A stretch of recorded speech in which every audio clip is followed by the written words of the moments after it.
নতুন নিয়োগপ্রাপ্ত চেয়ারম্যান খুরশিদ আলমের পদত্যাগ সহ 7 দফা দাবি আজকের ভেতর মেনে নেওয়ার আহ্বান জানিয়েছে ইসলামী ব্যাংক সচেতন গ্রাহক ফোরাম। দাবি আদায় না হলে আগামীকাল ইসলামী ব্যাংকের সকল শাখার কর্মকর্তা কর্মচারীদের নিয়ে 2 ঘন্টা কলম বিরতির হুঁশিয়ারি দিয়েছেন তারা।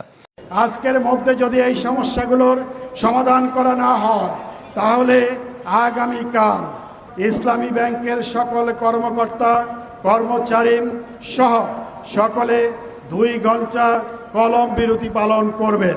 ইসলামী ব্যাংকের 3 কোটি গ্রাহক যদি রাজপথে নামে এবং আন্দোলন করে তাহলে এই সরকারের পতন নিশ্চিত। আসসালামু আলাইকুম রহমতুল্লাহ। সুপ্রিয় দর্শক, আপনারা ভিডিওর শুরুতে শুনলেন যে ডক্টর ফয়জুল হক তিনি বললেন যে ইসলামী ব্যাংকের 3 কোটি গ্রাহক যদি রাস্তায় নামে আন্দোলনের নামে তাহলে কিন্তু এই সরকারের পতন হয়ে যাবে। অন্য কারো দরকার নেই, শুধু ইসলামী ব্যাংকের 3 কোটি গ্রাহক নামলেই এই সরকারের পতন হয়ে যাবে।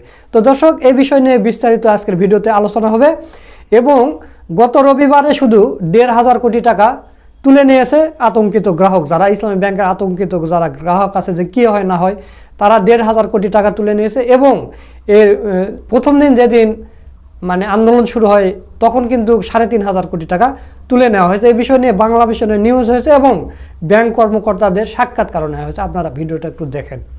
ইসলামী ব্যাংক থেকে রবিবার মাত্র একদিনেই 1,500 কোটি টাকার আমানত তুলে নিয়েছেন আতঙ্কিত গ্রাহকরা, এমন তথ্য জানিয়েছেন ব্যাংকটির ভারপ্রাপ্ত এমডি আলতাফ হোসেন। তিনি বলেন, এর আগে গত সপ্তাহেও আন্দোলনের সময় প্রায় 3,500 কোটি টাকা তুলে নিয়েছেন গ্রাহকরা।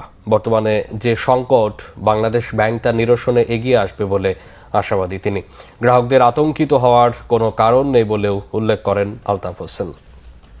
আমরা সারা দেশে যেটা জানতে পারতেছি যে কিছু গ্রাহক আতঙ্কিত হইয়া বিভিন্ন মিডিয়ার খবরে, সোশ্যাল মিডিয়ার খবরে তারা বিভ্রান্তিতে পড়ে তারা টাকা উঠানোর চেষ্টা করতেছে। তাদের উদ্দেশ্যে একটাই কথা যে আতঙ্কিত হওয়ার কোনো কারণ নাই, কারণ ইসলামী ব্যাংকের নিজস্ব আর্থিক ভিত্তিও মজবুত, তারল্য সংকট অতটা নাই আমাদের। পাশাপাশি হলো আপনারা জানবেন যে বাংলাদেশ ব্যাংকও সবসময় আমাদের পাশে আছে। সুপ্রিয় দর্শক, আপনারা ভিডিওটা দেখলেন। অনেকে কিন্তু ফেসবুকে এই বিষয়টা লেগেছিল, সেটা আবার অনেকে বিশ্বাস করেনি, না না টাকা তুলে নেওয়া হয়নি। এটা সত্য কথা, যেহেতু একটা জাতীয় গণমাধ্যম এটা নিয়ে নিউজ করেছে। তো দর্শক দেখেন, বাংলাদেশে আরও অনেকগুলো ব্যাংক আছে, সেগুলো ব্যাংকের দিকে নজর নেই, শুধু ইসলামী ব্যাংকের দিকে কেন নজর? যখন আওয়ামী লীগের সময়ে ইসলামী ব্যাংক দখল করা হয় এস আলমের মাধ্যমে, এস আলমকে যে বুদ্ধি দিয়েছিল তাকেই বর্তমান ব্যাংকের চেয়ারম্যান বানানো হয়েছে। এই লোকটা এস আলমকে বুদ্ধি দিয়েছিল এবং এর স্ত্রী হচ্ছে রিড খেলাপি। এই লোককে ইসলামী ব্যাংকে এরা চেয়ারম্যান বানাইছে, কিন্তু এই গ্রাহকেরা বসতে দেয়নি, জামাতে ইসলামী বসতে দেয়নি। জামাতে ইসলামী চিন্তা করেছে যে বাংলার মানুষকে সুদ থেকে বাঁচাতে এমন একটা ব্যাংক দরকার যেটা সুদ থেকে বাঁচাবে এবং হালাল উপায়ে লেনদেন হবে। তো জামাতে ইসলামী সেই জন্য এই ইসলামী ব্যাংক তৈরি করেছে। আর যারা বিরোধী তারা কিন্তু বলে যে না না এখানেও তো সুদ চলে। সুদ না, আপনি একটু ঘুরে পিছিয়ে খেলে সেটা হালাল হয়ে যায়, সেটা ইসলামে আছে, আপনারা সেটা জানেন না।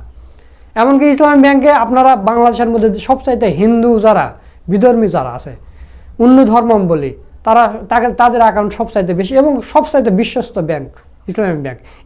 এমনি আর এশিয়ার মধ্যে সেরা ব্যাংকে হয়নি, পুরস্কার পায়নি। তো দর্শক, এই বিষয় নিয়ে গুরুত্বপূর্ণ আলোচনা করেছেন জামাত নেতা ডক্টর ফয়জুল হক ভাই। তো চলুন আমরা তার ভিডিওটা একটু দেখে আসি। ইসলামী ব্যাংকের 3 কোটি গ্রাহক যদি রাজপথে নামে এবং আন্দোলন করে তাহলে এই সরকারের পতন নিশ্চিত। সারা বাংলাদেশের একটিমাত্র ব্যাংক, যেই ব্যাংকটি এই দেশের মানুষের হৃদয়ে স্থান অর্জন করেছে, সেই ব্যাংকটি হচ্ছে ইসলামী ব্যাংক বাংলাদেশ। বাংলাদেশের মানুষ যখন সুদ ব্যবস্থা থেকে মুক্ত হতে একটি সুন্দরতম পদ্ধতির পথে এগোতে চেয়েছে, তখন বাংলাদেশের প্রথম ইসলামিক ব্যাংকিং খাত সূচনা করেছেন ইসলামী ব্যাংক বাংলাদেশ। যারা সূচনালগ্ন থেকে কাজ করেছেন তাদের প্রতি আমি কৃতজ্ঞতা জানাই, ধন্যবাদ জানাই। কিন্তু এই ব্যাংকটিকে দলীয় আখ্যা দিয়ে বাংলাদেশ জামাত ইসলাম এবং ছাত্র শিবির এই ধরনের তকমা লাগিয়ে বিভিন্ন সময়ে ব্যাংকটির উপরে জুলুম, অত্যাচার, নির্যাতন করা হয়েছে, যা সম্পূর্ণই অন্যায়, রাষ্ট্রদ্রোহিতার শামিল বলে আমি মনে করি। 3 কোটি গ্রাহকের এত বড় একটি বিশাল পরিবারের ব্যাংকটিকে গত 16 বছরে আওয়ামী লীগের আমলে একেবারে নির্যাস করে খেয়ে ফেলে দেওয়া হয়েছে। শেখ মুজিবুর রহমান সাহেবের জন্ম উৎসবের নামে শত শত কোটি টাকা এখান থেকে লোপাট করা হয়েছে, তখন এসালমের নামে এসালম নিজেই প্রায় ৭৫,০০০ কোটি টাকার উপরে এখান থেকে লোপাট করেছে। হুন্ডির মাধ্যমে দেশে বিদেশে বিভিন্ন জায়গায় টাকা পাচার করেছে। এমন এমন কোম্পানি সাজিয়েছে যেই কোম্পানির কোনো ঘর নাই, বাড়ি নাই, কাগজ নাই, পত্র নাই। এই সব কিছু ছাড়াই এরকম করে ৭৫,০০০ কোটি টাকা লোপাট করেছে এসালম।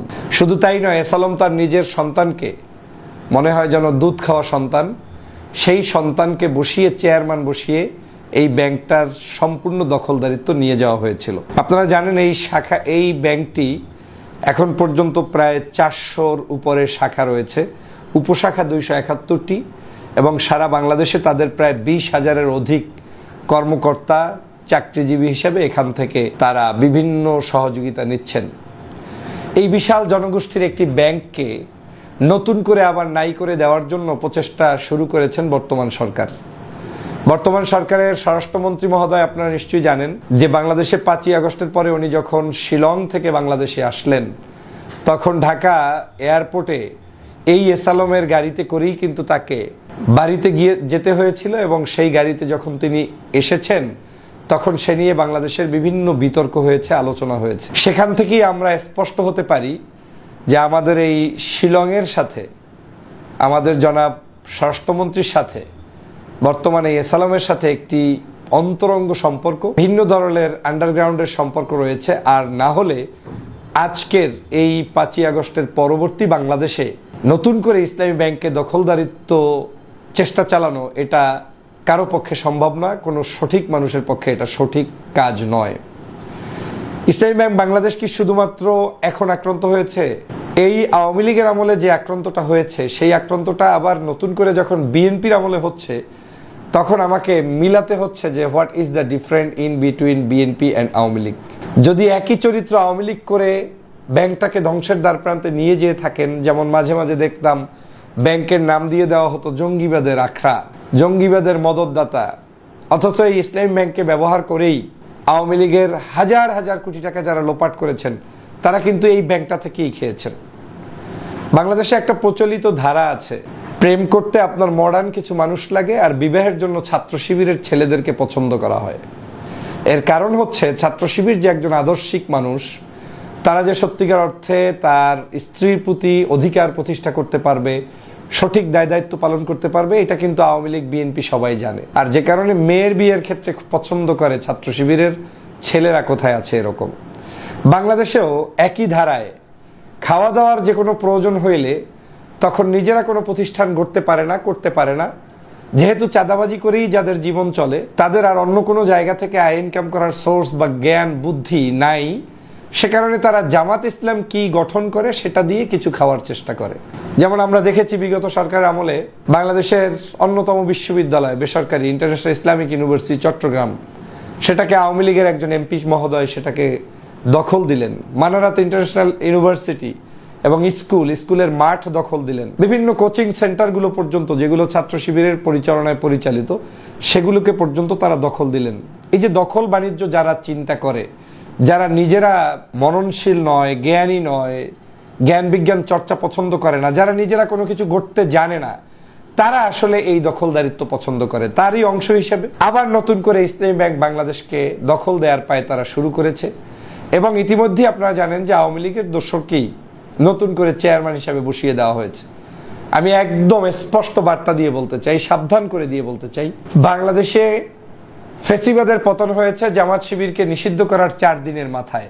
শেখ হাসিনা যখন মনে করেছেন যে আওয়ামী লীগের জন্য প্রধান কাটা হচ্ছে জামাত শিবির, তিনি তাই জামাত শিবিরের উপরে সর্বোচ্চ শাস্তিটা প্রয়োগ করেছেন। তাদেরকে গ্রেপ্তার, হামলা মামলার পরেও তাদের দলটা পর্যন্ত নিষিদ্ধ করে দিয়েছিলেন সন্ত্রাসী হিসাবে। তার ৪ দিনের মাথায় কিন্তু শাস্তি ভোগ করতে হয়েছে শেখ হাসিনাকে, নিজে স্বয়ং পালিয়ে গিয়ে দুপুরবেলার ভাতও খেতে পারেননি। আজকে যদি একই অবস্থা বিএনপি এই ইসলামী ব্যাংককে নিয়ে করা শুরু করে, আমি মনে করি বিএনপির যে ৩ কোটি পরিবার যারা ইসলামী ব্যাংকের সাথে সম্পৃক্ত, তারা যদি একটা ধাক্কা দেয়, শুধু ডান হাতের আঙ্গুল উঁচু করে তাকায়, তাহলে কিন্তু এই সরকারের পতন নিশ্চিত হয়ে যায়। যেখানে দেশনেত্রী বেগম খালেদা জিয়া বিভিন্ন সময় দায়িত্ব পালন করেছেন রাষ্ট্রের, প্রধানমন্ত্রী হিসেবে 3 বার দায়িত্ব পালন করেছেন। ওই 3 বারের সময় কিন্তু ইসলামী ব্যাংক ছিল। এই ইসলামী ব্যাংক প্রতিষ্ঠাকালীন সময়ে কিন্তু বর্তমান জনাব তারেক রহমান সাহেবের শ্বশুর, তিনি একজন মন্ত্রী ছিলেন, বাংলাদেশের 2-3টা মন্ত্রণালয়ের মন্ত্রিত্ব গ্রহণ করেছিলেন। সেই সময়ে তারা কিন্তু ইসলামী ব্যাংকের শুভাকাঙ্ক্ষী ছিলেন। বিএনপির সাথে জামাতের সাথে ইসলামী ব্যাংককে নিয়ে দ্বন্দ্ব হবে কেন? এসালম কি আপনার কাছে খুবই প্রিয়, নাকি আপনি জিজ্ঞেস করবেন যে ফ্যাসিবাদের সময়ে যারা সবচেয়ে নির্যাতিত দল, সেই দল জামাত ইসলাম আপনার কাছে প্রিয়?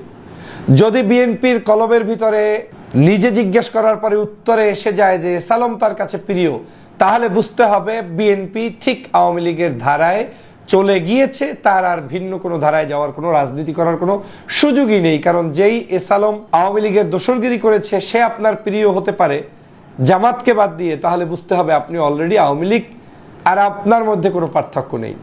আর যদি আপনার কাছে একটু নিজের কাছে জিজ্ঞেস করেন যে এই যে জুলাই বিপ্লবটা করে দিল জামাত ইসলাম, ডাক্তার শফিকুর রহমানের নেতৃত্বে একটি সুন্দর বিপ্লব সাধন হওয়ার কারণে আজকের একটি নির্বাচন হলো, সেই নির্বাচনে আজকের বিএনপি যেভাবেই হোক ক্ষমতায় তারা কেটে ছিটে বা ইঞ্জিনিয়ারিং করে চলে গিয়েছে, যান না, কিন্তু গিয়েছেন তো জামাত শিবিরের আন্দোলন সংগ্রামের কারণেই তো, তাই তো? তো তাদের এই কারণটাকে যদি অন্তত আপনারা রিয়েলাইজ করে মনে করতেন যে যাক, অন্তত তাদের উছিলায় আমরা রাষ্ট্র ক্ষমতায় এসেছি, এরকম ব্যাংক, বিমা, ভার্সিটি, বিশ্ববিদ্যালয় সহ বিভিন্ন জায়গায় স্কুল কলেজ জামাত শিবির যেগুলো প্রতিষ্ঠিত করেছে বা তাদের নামগন্ধও যেখানে পাওয়া যায়, আমরা অন্তত সেইগুলোকে দখলদারিত্ব করব না। আমি আইনের প্রতি শ্রদ্ধাশীল, আইন অনুযায়ী আপনি যে কোনো কিছু করেন, কিন্তু কোনো একটি প্রতিষ্ঠান নিজে গড়তে না পেরে সেটাকে ভেঙে দেওয়ার চক্রান্ত, এটা মনে করি মূর্খতা ছাড়া আর কিছুই নয়। বর্তমান মাননীয় প্রধানমন্ত্রী জনাব তারেক রহমান সাহেব যে কমিটমেন্ট দিচ্ছেন, আমি তার বক্তব্যে মাঝে মাঝে বুঝি যে ইউনিটি কনসেপ্ট নিয়ে তিনি আগাচ্ছেন, এবং আমার পিএইচডিও ইউনিটি কনসেপ্টের উপরে। সো সেই ইউনিটি কনসেপ্ট যদি ধরে রাখতে হয়, তাহলে জামাতকে দূরে রেখে নয়, একটা ব্যাংককে প্রতিপক্ষ বানানো নয়, একটা বিশ্ববিদ্যালয়কে ধ্বংস করে দিয়ে নয়, একটা হসপিটালকে নিষিদ্ধ করে দিয়ে নয়, বরং দলীয়র বাহিরে, এই যে আজকে ধরেন আমি কথা বলছি, দলের বাহিরে কথা বলছি, এখানে দলের বিষয় না, আমিও একজন ইসলামিক ব্যাংকের গ্রাহক, তো আমি গ্রাহক হিসেবে আমি কথা বলবো। যদিও এই ইসলামী ব্যাংক আমাকে অনেক কিছু দিয়ে ভরপুর করে দিয়েছে তা নয়, এমনকি আমার হয়তো অনেকে চেনেও না, যখন আমি ইসলামী ব্যাংকের পক্ষে কথা বলেছি সেই আওয়ামী লীগের সময় ইসলামী ব্যাংক থেকে আমি 1 কাপ চাও খাইনি, কিন্তু ইসলামী ব্যাংক আমার একটা ব্যাংক, আমি মনে করি আমার জায়গা থেকেও প্রতিবাদ করা উচিত। প্রিয় দেশবাসী, আসুন আমরা সবাই ঐক্যবদ্ধভাবে এই ইসলামী ব্যাংক রক্ষার জন্য যা যা করণীয় তা করবো ইনশাআল্লাহ। সুপ্রিয় দর্শক, আপনারা ডক্টর ফয়জুল হক ভাইয়ের ভিডিও সহ পুরো ভিডিওটা দেখলেন। তো আজকের এই ভিডিও সম্পর্কে আপনাদের কোনো মতামত থাকলে অবশ্যই কমেন্ট করে জানিয়ে দেবেন। ভিডিওটা ভালো লাগলে শেয়ার করবেন। সকলকে ধন্যবাদ। আসসালামু আলাইকুম ওয়া রাহমাতুল্লাহ।